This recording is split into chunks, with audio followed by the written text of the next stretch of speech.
Bonjour tout le monde, bienvenue au podcast La Chaise Bleue, le podcast qui s'adresse aux leaders de la transformation numérique en entreprise. J'ai le plaisir d'avoir avec moi Édouard de Trampoline AI. Bonjour Édouard. Salut. Yes, ça va bien? Ça va bien toi? Super. Et mon collègue Ben de JLM La Chaise Bleue. Comment vas-tu, mister? Super. Et toi, Nicolas? Excellent, numéro 1. Aujourd'hui, on fait une édition spéciale dans les bureaux de JLM sur mon parcours de vie à quelqu'un. Je remercie Christopher, il va se reconnaître, qui m'a mis en relation avec toi. On a fait une première discussion, puis je me suis dit, il faut vraiment qu'on se rencontre. Je veux qu'on parle de ta compagnie, de ta technologie, du produit. Fait que super discussion intéressante. Fait que merci de t'être déplacé dans nos studios, Édouard. C'est vraiment apprécié. Ouais, super plaisir. J'aimerais comprendre avant toute chose, toi, Édouard, d'où viens-tu? Qui es-tu? Avant de parler de l'entreprise, de la tech, je veux te connaître, toi, au niveau humain. D'où est-ce que tu viens? D'où est-ce que tu sors? Du ventre de ma mère. France. Par césarienne ou... Ouais, c'est ça. J'ai commencé, 16 ans en France. Je suis arrivé au Québec parce qu'il n'y avait plus aucune école en France qui voulait de moi. OK. Donc ça, c'est la petite anecdote. Après ça, j'ai tripé sur le Québec. Je suis resté ici, j'ai fait mes études ici et je code en fait depuis que j'ai 13 ans. Okay. Donc moi, mon père avait un Mac, donc il n'y avait pas de jeux vidéo. Donc la seule façon que j'ai trouvé de jouer sur un ordinateur, c'était de créer des sites web. Ça a payé mes études au point où j'ai commencé à embaucher des gens pour m'aider à remplir mes mandats. Déjà à l'école, tu avais l'entrepreneuriat en toi. Ouais, c'était vraiment accidentellement. J'ai créé une business d'une dizaine de personnes qui fournissaient des sites internet très créatifs à l'époque. Donc entre 2010 et 2015, ça a été essentiellement ça, mon travail. J'ai lâché l'école, j'ai lâché l'université parce que ça marchait très bien. Okay. On a gagné un prix à Cannes, on a gagné beaucoup de prix à travers le monde pour le travail qu'on faisait. Et à travers ça, j'ai découvert qu'effectivement, j'avais la fibre entrepreneuriale. Et éventuellement, je me suis mis à travailler pour d'autres agences. J'ai été directeur de la croissance chez Urbania. Donc un magazine québécois que beaucoup connaissent. Ça s'est super bien passé. Après ça, je suis parti un petit peu à San Francisco, aider un de mes anciens employés à lancer sa start-up dans un incubateur là-bas. Okay. On a fait l'incubateur ensemble. Dans quel domaine, par curiosité? IA. OK, IA. Ouais, IA, c'était dans le domaine des RH, une super tech. Il a exité ça quelques mois plus tard, ça a été assez vite. Okay. Et après ça, je suis revenu à Montréal. C'était ta première intrusion dans le monde du AI? C'était ta première fois que tu allais... C'était en 2018. Fait OK, quand même. C'était pas encore du Gen AI ou ce genre de choses, mais c'était du NLP, donc du Natural Language Processing. Donc c'était une technologie qui visait à finalement comprendre un CV. Et en fait permettre à quelqu'un de mettre son CV sur un moteur de recherche. Et notre moteur de recherche allait trouver tous les emplois où il avait le plus de chances d'avoir un job. OK. Voilà. Et on a fait ça pendant... Donc, il a exité ça. Après ça, je suis revenu à Montréal en mode « Qu'est-ce que je fais ?» On m'a offert plusieurs très belles opportunités. Finalement, j'ai décidé d'aller chez Adviso, où j'ai eu un coup de cœur professionnel avec Jean-François Renaud. Adviso, c'est pas les anciens de Percuto, ça? Ou il n'y a pas un lien avec Alex Pelletier? Ou... Non. Okay. Adviso, c'est une entreprise, la première boîte de performance marketing au Québec. Okay. Et ils ont développé en fait une spécialisation aussi en transformation numérique pour des entreprises qui sont finalement où il y a beaucoup de marketing, etc. Et ils ont besoin de faire ça. Donc, j'ai travaillé avec eux pendant 3 ans. J'étais consultant senior en transformation numérique. J'ai fait de super beaux mandats pour Novartis, Radio-Canada, etc. Okay.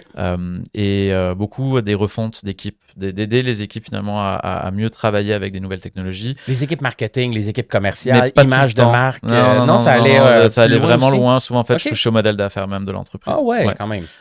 Donc, vraiment... Jusqu'à la production, jusqu'à la livraison. Exact. Parce que finalement, moi, une des premières choses que je dis depuis plusieurs années, c'est que la plupart des entreprises aujourd'hui ne réalisent pas qu'elles sont des entreprises de logiciels. Elles sont juste pas encore, elles n'ont pas catché cette partie-là. Ils sont pas au courant encore. Elles sont pas au courant. Mais aujourd'hui, si on est une entreprise, on est a priori une entreprise de logiciels. Il y a des exceptions, mais on devrait se considérer comme tel. Et il y a encore beaucoup trop d'entreprises qui ont besoin de technologie pour vivre aujourd'hui. Sans technologie, elles ne vivraient pas et pourtant, elles n'ont aucune capacité technique à l'interne autre que la gestion d'un serveur et de la réseautique. Ça, selon moi, c'est une aberration. C'est ce qui devrait être à l'externe en plus. Hein. Exact. Non, exact. Donc, pour moi, c'était beaucoup ça d'expliquer. Si votre fonction, vous avez une fonction numérique forte dans votre entreprise, votre modèle d'affaires, finalement, devrait être encodé d'une certaine façon dans des logiciels. Absolument. Parce que le but de toute entreprise qui veut se moderniser, en fait, c'est de retirer les humains du processus critique de création de valeur, de laisser les logiciels faire leur travail, et les humains devraient juste être là pour voir qu'est-ce qui se passe, pour piloter, pour designer ces processus-là. Exactement. Challenger. Exact. Donc, un bon opérateur aujourd'hui doit chercher à retirer l'humain du processus critique de création de valeur. C'est comme un grand rêve fou de beaucoup d'entrepreneurs là, que tu viens de résumer, de dire on start l'entreprise, on regarde les opérations rouler et c'est automatisé. Du début jusqu'à la fin. Là. Est-ce que c'est un rêve ou c'est possible? Non, ça se fait déjà. Okay. Donc, un exemple que je donne dans une de mes conférences, c'est il y a une filiale financière d'Alibaba. Hein, donc, Alibaba, on connaît bien. Ils ont une filiale qui s'appelle Ant Group. D'accord. Et Ant Group, c'est une banque qui a été créée en Asie. Et en fait, ils se sont attaqués à un problème important, c'est qu'en Asie, en ce moment, il y a une classe moyenne émergente qui n'a pas accès aux services financiers traditionnels des banques asiatiques. Et ils ont dit, OK, on va créer une banque qui est un software, d'abord. Virtuel. D'accord, c'est ça. Donc pendant 2 ans, ils ont juste créé du code, ils ont embauché personne. Et le jour où Ant Group a sorti sa banque, c'était en 2014. Et aujourd'hui, ils ont 1,3 milliard de clients. Et pas d'actifs nets ou de valorisation, de clients. De clients. Wow. D'accord. Attends, pardon. Oui, c'est ça. 1,3 milliard de clients. C'est sûr. Oui. Et de l'autre côté, tu as la banque. Donc, l'exemple que je prends, c'est la Bank of America, qui a quelque chose comme 53 000 clients, un truc comme ça. Je me rappelle plus exactement des chiffres. Là. Ils sont sur ma slide d'habitude en arrière de moi. C'est correct. Mais ça donne une idée de grandeur qui est démesurée quand même. Là. Exactement. Puis surtout, le Ant Group, de mémoire, c'est 16 000 employés. OK. C'est ça. Et Bank of America, c'est 53 000 employés et ils servent 253 000 clients. C'est ça. Donc ça donne une idée du ratio. Du scale en fait, que tu es capable d'atteindre si tu décides si tu comprends en fait que ta valeur, elle doit être générée, si tu es capable, essentiellement par de la technologie.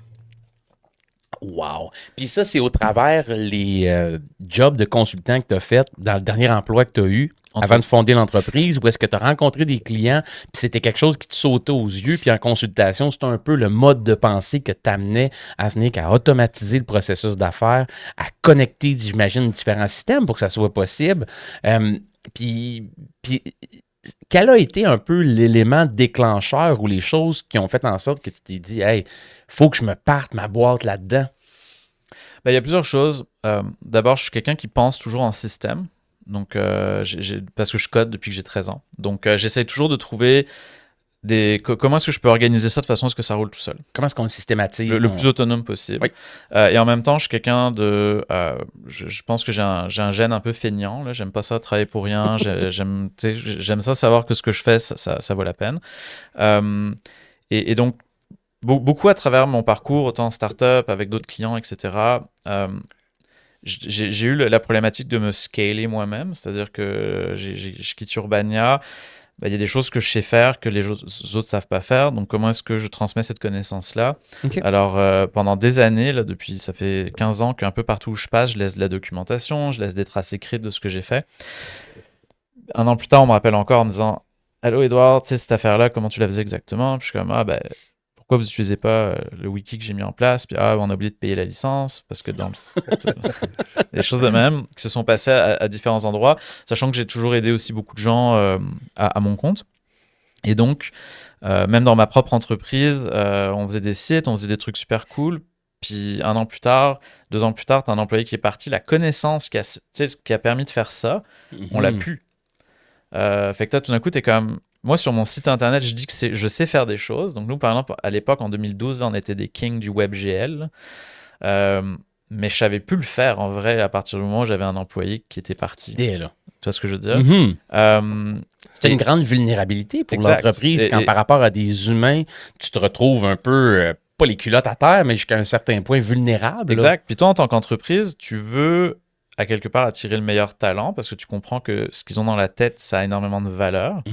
Et les retenir. Et tu veux les retenir, mais en même temps, tu comprends aussi qu'à un moment donné, ils vont bouger. Ça, c'est sain. Moi, en fait, ça fait 10 ans que je dis à tous mes employés, le lendemain où j'ai signé le contrat, je leur dis, by the way, le jour où tu commences à te chercher un job, je vais être la première personne à le savoir, je vais t'aider à la trouver, cette job-là.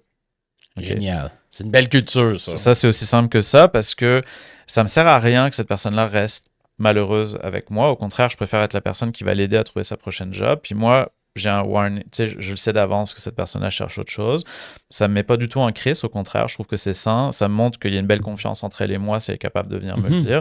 Fait que, all good. Il y a plein de belles façons de le voir. Tu sais, quelqu'un qui quitte, des fois, ça peut être la plus belle opportunité pour quelqu'un qui est déjà là, d'émerger ailleurs dans l'entreprise. Le vide se comble naturellement, souvent. Là. Exact. Donc, bref, tout ça pour dire que... tu as ce souci-là de rendre périn dans le temps ce qu'on met en place comme procédure. Exact. Depuis toujours dans tous tes jobs. Ouais, depuis toujours. Le problème, c'est que les wikis ne fonctionnent pas. Les knowledge base ne fonctionnent pas. Les LMS fonctionnent peu.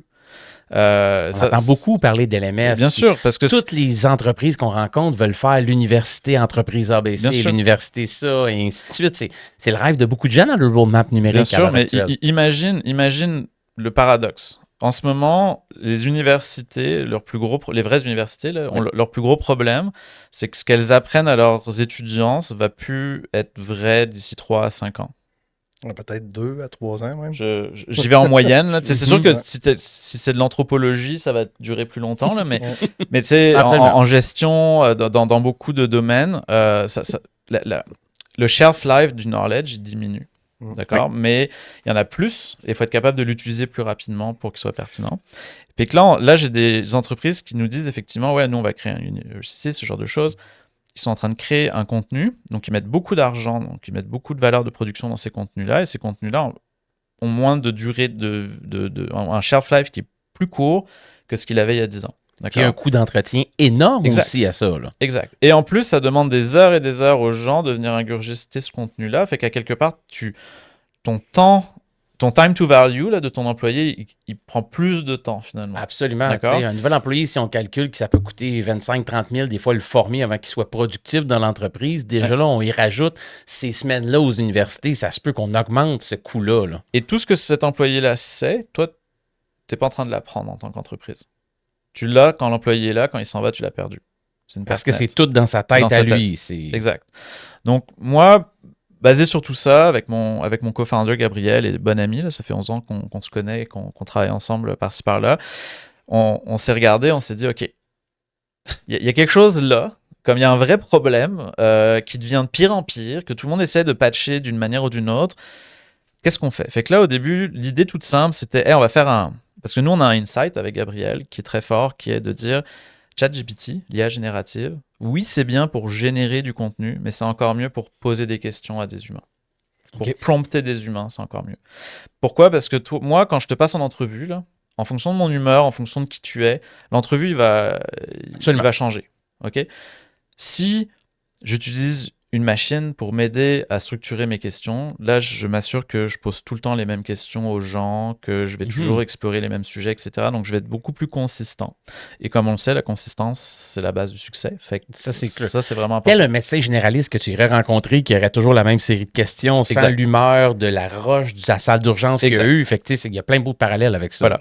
Et donc, nous, au début, on s'est dit, on va faire un bot qui pose des questions aux employés dans l'entreprise une fois tous les jours pour leur dire comment tu fais ça, comment tu fais ça. Fait que petit à petit, on va documenter l'entreprise. Puis là, on a rencontré 70 personnes, il y en a une cinquantaine qui nous disaient, puis on leur disait pas c'est quoi l'idée, là, mais on leur posait des questions sur la gestion de la connaissance. Puis il y avait beaucoup de gens qui nous disaient, tu sais, moi, la semaine dernière, j'ai posé une question à quelqu'un, il m'a donné une réponse, mais je sais pas où est-ce que j'ai posé la question, fait que je trouve plus la réponse. Je pense que tout le monde qui nous écoute a déjà vécu ça. Là. C'est sûr que c'est un fait vécu. Ou encore, il y a quelqu'un qui me pose une question, je sais que j'ai répondu la même colisse de questions la semaine dernière, mais je sais plus où est-ce que je l'ai répondu ou à qui. Ou j'ai pris 2 heures de mon temps, je me suis créé une documentation, puis je ne sais plus, je l'ai sauvegardé où. Exactement. Nick, il dit ça parce qu'on a vécu ça aujourd'hui. Voilà, matin. J'ai écrit un document, j'ai oublié de lui donner un titre, fait que je suis pas capable de le trouver dans Google Drive ou dans SharePoint. Ouais. Parce que c'est une recherche essentiellement par mots-clés, par titre. Puis là, on passe une demi-heure à le chercher, puis on ne le trouve jamais. Exact. Fait qu'on le refait. Fait que tu vois, j'ai un client dans le domaine de la publicité qui m'a dit à l'époque, hey, il y a un cas qu'on doit écrire régulièrement. Ça fait 34 fois que je réécris ce cas-là parce que je suis jamais capable de me rappeler où est-ce que je l'ai écrit. Wow. Fait que là, tu te dis, waouh, et puis cette personne-là, c'était un associé. Là, genre, Quand même, la business est top, organisée autour de lui. Là. Quand tu es un nouvel employé, là, que la business n'est pas organisée autour de toi, là, c'est un chaos. C'est littéralement, genre, tu viens de te faire parachuter genre, dans un théâtre d'opération. Beaucoup d'émotions, beaucoup de... C'est ça. Fait que là, on a écouté ça, puis on s'est dit, OK, l'idée des bots, c'est pas une bonne idée. Puis surtout, c'était intéressant parce qu'on disait aux clients, pas aux clients, mais à nos leads, aux gens avec qui on parlait, on leur disait, qu'est-ce que tu penses d'auto-documenter ta business? Puis c'était comme, ça serait malade. Genre, comme j'ai plus jamais à faire des tâches de documentation, je sais où est-ce que... Oui. Puis là, on leur montrait comment on le ferait, puis c'est comme, c'est un peu les bots, nanana. Puis là, en même temps, on avait cet insight il y a beaucoup de gens qui sont juste pas capables de trouver l'information, que normalement, ils ont déjà accès. Fait que là, on s'est dit, OK, ça prend un moteur de recherche qui se connecte à toutes les bases, tous les systèmes d'information de l'entreprise. Donc, c'est ça qu'on a développé. Là. On a un système qui, en quelques heures, est capable d'aller chercher des millions d'artefacts dans l'entreprise à travers le SharePoint, le Drive, le Slack, etc. Le logiciel ERP? Pour l'instant, non. Okay. Mais ça se fait, en fait. La question, c'est pas tant c'est quoi les intégrations que Trampoline supporte, parce que si n'importe quelle entreprise est intéressée, on peut la développer. Parfait. D'accord? Il y a un frais, mais on peut la développer, c'est vraiment pas un problème. Ouais. Edouard, c'est quoi ça veut dire trampoline AI? D'où ça vient? Là? Puis on retournera là après, mais je suis curieux. Là. Pourquoi trampoline? Pourquoi trampoline? Parce que pour nous, travailler, ça devrait être le fun tous les jours. Okay, pour moi, je crois beaucoup que le jeu, ça doit faire partie intégrante de la vie si on veut être heureux. Hein, tout à l'heure, quand on s'est vu, tu m'as dit on décide le matin si on veut être heureux ou pas. Tout à fait d'accord avec ça. Une bonne façon de se garder heureux à travers la journée, c'est de s'assurer qu'on a du fun. Fait qu'on voulait, ça c'était un des critères qu'avec Gab, on voulait un nom qui soit le fun. On voulait pas un truc pompeux ou quoi que ce soit. On voulait un nom qui se marche en français et en anglais. OK. Donc Trampoline, ça marche dans les deux. Et on voulait idéalement un petit clin d'œil à de la technologie. Il se trouve qu'une fonction trampoline en logiciel, ça existe. Là. Puis c'est juste une fonction qui reprend de l'information puis qui la renvoie ailleurs. Et c'est aussi simple que ça.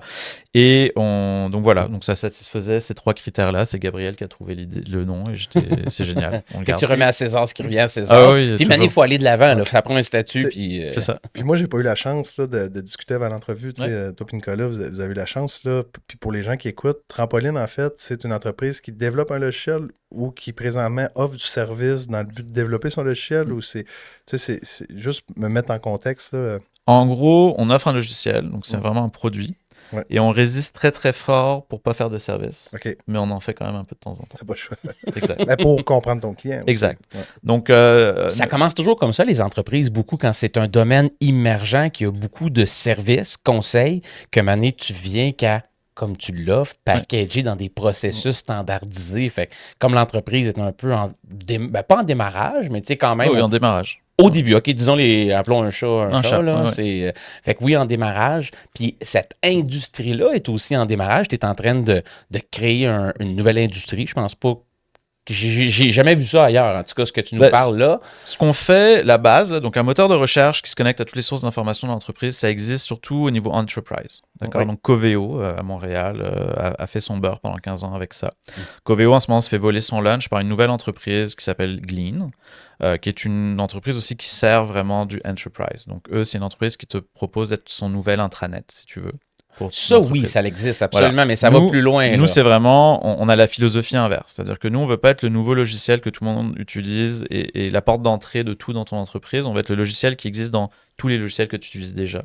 D'accord? Donc, les gens n'ont pas besoin d'apprendre. Il n'y a pas de gestion du changement. Ça, c'était important pour moi parce que j'en ai fait de la transformation numérique. Puis, la gestion du changement, c'est un peu ton premier obstacle. Mais la vérité, c'est que tu n'as pas besoin de faire de gestion du changement pour que les gens adoptent un iPhone. Tu n'as pas besoin de faire de gestion du changement pour que les gens adoptent une Tesla.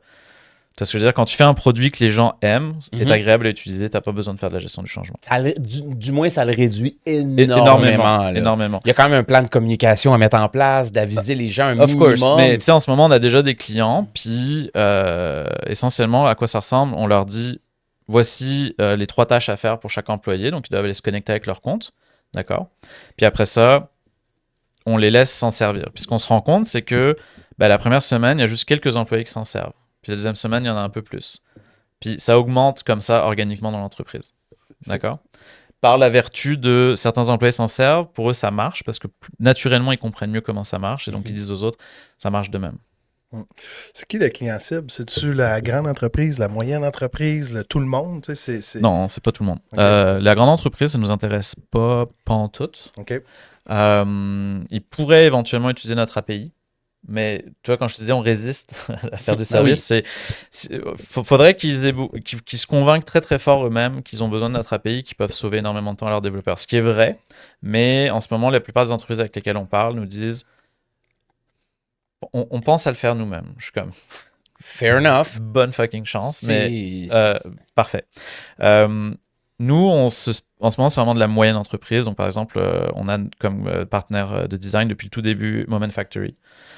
Qui depuis le début nous ont dit guys let's go, ça nous intéresse. Pourquoi ? Parce que ça fait 3 ans qu'on cherche une façon de retenir mieux l'information dans l'entreprise et de mieux la réutiliser. Absolument. D'accord ? Donc eux ils développent pour plein de clients, pour plein de projets à travers le monde, ils développent un peu de technologie propriétaire, ils développent des savoirs qui sont vraiment spécifiques.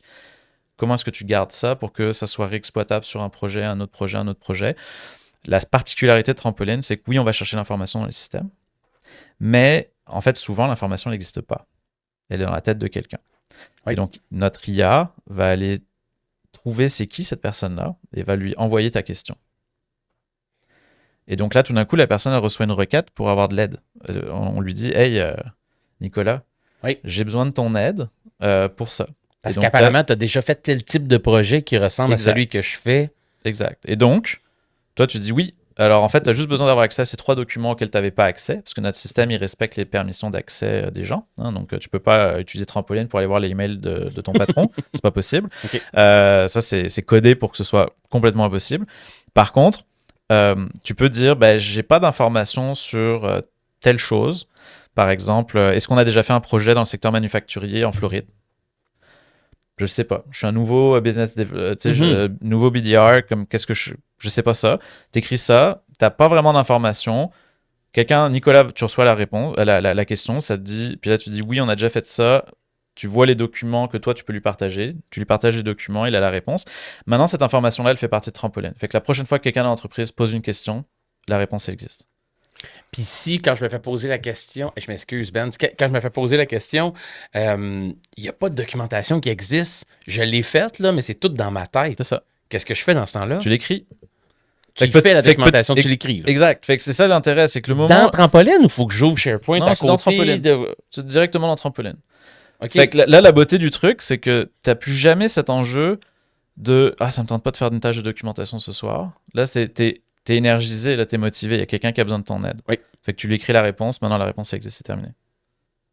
Le modèle d'affaires, c'est quoi? Tu sais, de revenus pour toi, là, exemple, mettons une entreprise là, d'une 30aine d'employés dans le service voudrait participer comme partenaire client. Là, tu sais. C'est un modèle c'est vraiment une licence par employé. Par employé? Ouais. Par mois? Par mois. Puis est-ce en fait, par année, parce qu'en ce moment, les seuls clients qu'on accepte, c'est des gens qui sont capables de s'engager à l'année avec nous. Parce qu'on fait du sens, là, quand même. Là, oui, en fait, c'est surtout quand tu comprends, justement, comme je te dis, il n'y a pas de gestion de changement. Mais à quelque part, la fonction de changement, c'est le temps. C'est-à-dire qu'il faut que tu laisses à tes employés le temps de s'apprivoiser, de commencer à développer cette habitude-là.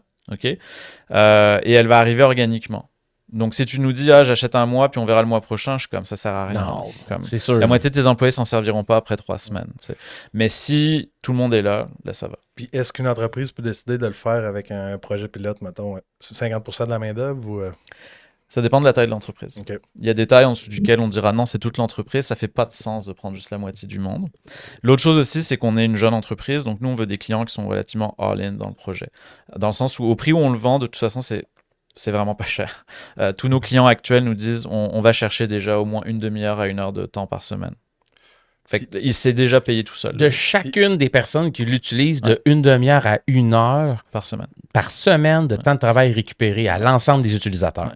Ça, puis j'imagine que toi, tu fais du RSDE avec ça, là, mais en arrière, le client, est-ce qu'il peut s'engager avec Investia, SKDI ou quelque chose pour avoir un aide dans l'utilisation? Ça, c'est la partie service. OK. D'accord. Okay. Donc, dans certains cas, OK, là, je te donne 2 exemples très concrets qu'on a en ce moment. OK. Nous, on va probablement spécialiser pour le go-to-market. Donc, quand on va commencer à faire du marketing, tout ça, on va probablement spécialiser Trampoline parce que c'est en ce moment surtout pour des entreprises de services professionnels, donc petite moyenne entreprise de services professionnels. Pour quelle raison?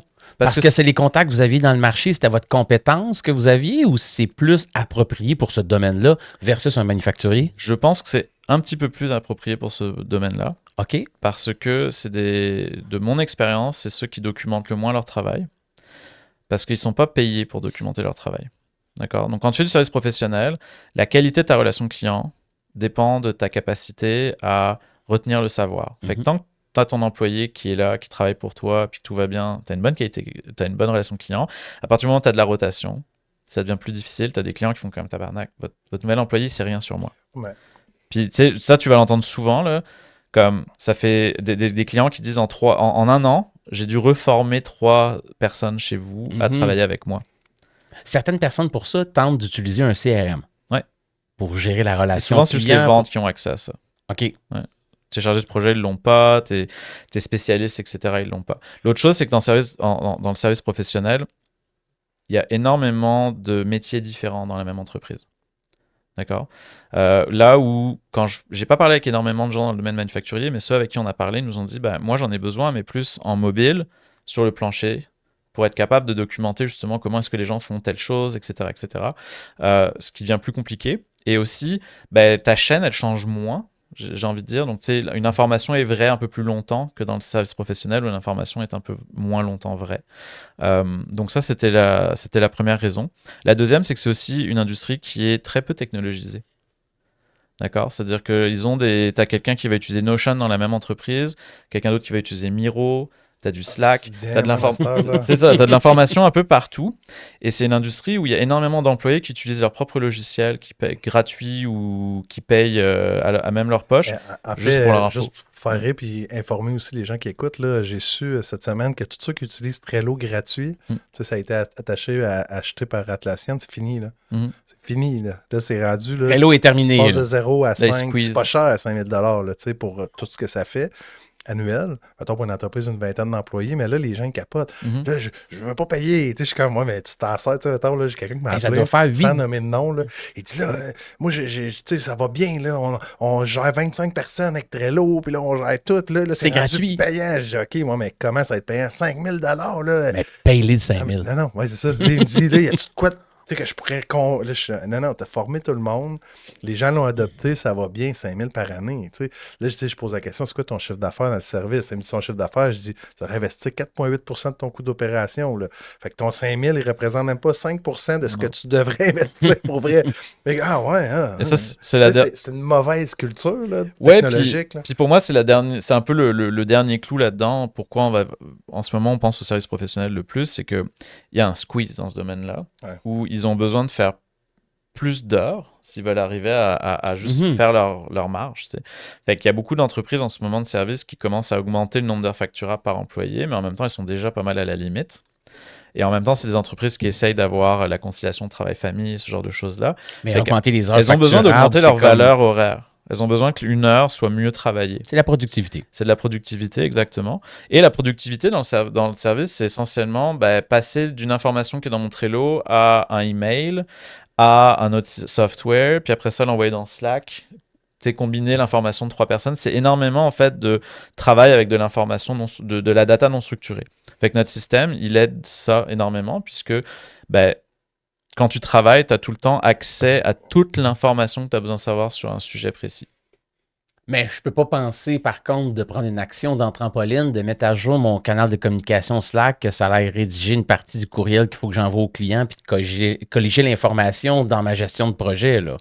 Ça, c'est à plus long terme. On a une vision où il faut que tu imagines TikTok. OK. Où là, imagine une entreprise où tu arrives le matin là, devant ton trampoline, OK? Oui. Puis, basé sur ce qu'ils voient dans ton calendrier, dans tes emails, dans ton Slack, dans ton Notion, etc. Parce que moi, j'aurais tendance à regarder en arrivant le matin au travail. Et sur ce qu'il sait de toi, donc toi, t'as écrit un manifeste sur qui tu es. D'accord. Ton style de gestion, ta personnalité, tes TDA, ton profil d'employé. Ouais. Donc, ce qu'il sait sur toi, la façon dont il voit travailler, là, il arrive avec un premier bloc, d'accord, où il te dit, Ça, en ce moment, c'est critique. Genre, je sais pas, genre, il y a un site internet qui est tombé, d'un de tes clients qui est tombé down hier à 3h de l'après-midi. Tout ton important, urgent, ton to-do list qui te le rapporte. Fait que là, t'as vraiment un bloc de choses. Ça veut dire qu'il va lire mes courriels quand même. Tu sais. Exactement. Donc, Trampoline. Avant même que moi je le lis, peut-être. Exact. Oui, tout à fait. Mais là, présentement, il fait-tu déjà ça? Hein? Ouais. J'ai le goût de l'essayer. Hey, mais c'est ça qui est triste en faisant les podcasts, puis on rencontrait tellement de gens. Tu sais, on a rencontré Papoued, Rudy. Je veux ça, ma gestion des RH. Là, je rencontre toi. Je veux Trampoline pour ma gestion d'information. Mais toute entreprise devrait avoir un plan d'investissement priorisé en fonction des orientations stratégiques, Ben. Fait que, tu sais, c'est pas de magasiner. Oui, c'est trippant à voir, mais il y a une démarche dans la sélection, puis la mise en place, puis une suite logique, là, quand même, à respecter, mais c'est triste, mais c'est tellement trippant de rencontrer des gens comme ça, tu sais. Écoute, peut-être, dernière question, dans ton backlog de tes 20 choses, tu nous as un peu expliqué, on ne l'a pas vu, c'est correct, l'objectif du podcast, c'est pas de faire une démo, mais c'est de comprendre un peu quelle est la valeur que ton entreprise apporte sur le marché? Puis moi, je retiens que c'est la rétention du savoir pour pas qu'il y ait une fuite. Tu sais, des fois, on parle de la fuite des capitaux d'une entreprise qui peut être très dommageable. Toi, c'est la fuite du savoir. Tu veux aussi organiser le savoir pour qu'il soit facilement consultable par peu importe qui. Puis tu mets un peu les interrelations avec... Tu sais, tu gères des compétences jusqu'à un certain point pour que l'IA sache qui va avoir la réponse pour moi si on lui pose la question. Ça, c'est ce que je comprends qui est faite, qui existe. Quelle est la prochaine étape? Si on regarde, là, mettons, beaucoup trop loin, 5 ans en avant, où est-ce que tu vois que ton offre de valeur va avoir évolué? Prochaines étapes? Ben là, si on regarde dans les 3 prochains mois... Donc, OK, déjà. On raccourcit peut-être 3 mois. Ouais, dans les 3 prochains mois, donc nous, les choses sur lesquelles on travaille beaucoup en ce moment, c'est d'ajouter un peu d'IA générative, donc sur tes documents. D'accord. Donc là, notre système est capable de trouver tous les documents dont tu as besoin. Oui. D'accord. Tu veux pouvoir avoir des synthèses de ces documents-là, par exemple. En ce moment, il faudrait que tu manuellement ailles mettre tes documents dans ChatGPT, etc. etc. Oui. Là, tout d'un coup, c'est comme tes emails, ton Slack, etc. One shot. Je recherche un document. Tu peux poser des questions. J'ouvre mon document Word qui est une lettre communiquée générale que je donne à mes clients quand on part un mandat, mettons. Puis au travers de ce document Word-là, j'aurai accès à... Tu peux lui poser des questions. Tu peux dire qu'est-ce qu'il y a dans ce document-là ou une collection de documents. Okay. Puis tu peux leur dire, sors-moi, dans tous ces documents-là, sors-moi les 5 case studies sur ce sujet-là. D'accord. Tu sais pas exactement où ils sont. Le système va être capable de faire cette synthèse-là. D'accord. Okay. L'autre partie sur laquelle on travaille beaucoup, c'est un use case appliqué au domaine des ventes. D'accord. Dans une entreprise de service, encore une fois, quand tu veux répondre à des appels d'offres, c'est très long et très coûteux. Oui. Parce que faut que souvent tu vas faire un round call, là, tu vas dire à tout le monde, est-ce qu'il y en a là-dedans qui ont déjà travaillé sur telle technologie ou tel système, ou qui ont déjà fait face à telle problématique, etc. Tu vas les réunir autour d'une truc, tu vas commencer à prendre des trucs. Et souvent, la personne qui s'occupe de ça, c'est pas un gestionnaire de projet, c'est pas quelqu'un de bien organisé ou quoi que ce soit. Non. Cette personne-là, nous, ce qu'on lui propose, c'est utilise Trampoline. Okay, fait que là, tu vas chercher toutes tes notes de rencontre. Pour remplir ton appel d'offres. Ouais, tu vas chercher tes notes de rencontre. Oui. Tu vas chercher le brief que tu as reçu du client ou son RFP, tu le mets. Puis là, tu lui dis, génère-moi toutes les questions dont j'ai besoin de répondre pour pouvoir répondre à cet appel d'offre-là. Fait que là, il fait toutes les questions. Oui. Puis là, tu dis, OK, envoie les questions. Fait que là, il va aller les envoyer aux bons interlocuteurs dans l'entreprise. C'est lui qui décide à qui ils envoient dans l'entreprise. Il est capable d'aller. Puis si la personne, c'est pas elle va juste dire, c'est pas moi, trouve quelqu'un d'autre. Puis le système va trouver quelqu'un d'autre. Mais quand même, tu lances la chaîne. Fait que là, toutes les réponses retournent en Trampoline. OK. Fait que là, imagine là, que tu le fais en mode movie montage, là, comme une semaine en 1 minute. Là. Tu commences à voir genre, tous les éléments de réponse qui, eux, feed le Gen AI qui va commencer à bâtir la proposition pour toi. Une des grandes questions là, de plein d'entrepreneurs qu'on rencontre, c'est comment j'intègre l'IA dans mon entreprise? Puis souvent, la réponse, c'est faites-les juste en test. Apprenez à jouer avec, mais dans le cas que tu nous apportes, c'est oui, c'est pas juste d'apprendre de faire un projet ad hoc une fois. C'est ce que l'autre a appris, partage-le avec les autres, sans que ça soit un transfert de connaissances. Tu le rentres. Hey, les gars, on a vraiment une discussion passionnante, palpitante. Moi, le défi que je nous donne, ça serait le fun, là, maximum 6 mois, 1 an de se reparler. Je serais vraiment curieux de voir où est rendue ton entreprise, la capacité de production, est-ce qu'elle a augmenté, puis de poursuivre sur ta vision que tu entretiens du futur de l'organisation au travail, comment est-ce qu'on peut avoir un compagnon qui nous rend beaucoup plus efficace. Moi, perso, n'importe qui, sauver 1 heure par semaine, je pense que ça l'a...